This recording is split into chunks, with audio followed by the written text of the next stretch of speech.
Shadow Hunter Family. Itulugan na matalino, di pwede yung mga bobo. Pag-iyakin wag ka dito, Shadow Hunter Family. Huwag ka dito magpabibo, panggap na ba sa gulero? May paglalagyan ka dito, Shadow Hunter Family. Itulugan na matalino, di pwede yung mga bobo. Pag-iyakin wag ka dito, Shadow Hunter Family.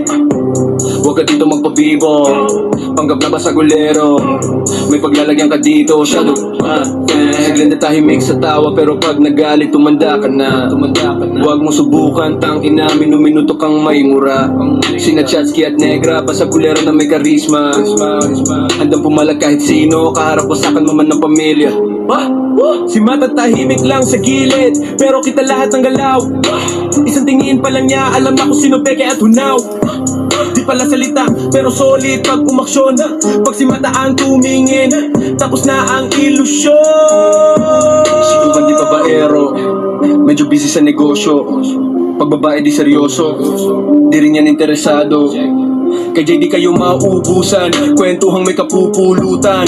Diretso ang iinuman, si Chef J bahala sa pulutan. Si Jing na mahingin, masikreto at malihim. Kahit anong inuman, handa siya sa singeng. Di program MC at aking inamser, di lang basta announcer, siya rin ang lover ni Unan.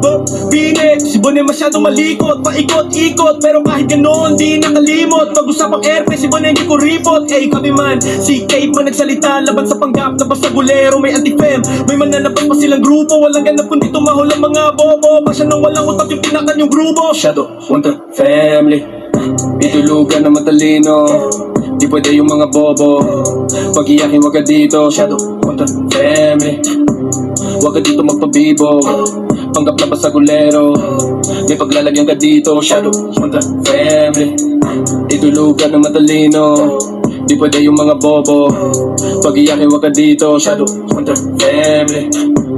Huwag ka dito magpabibo, panggap na ba sa gulero? May paglalagyan ka dito, Shadow Hunter Family.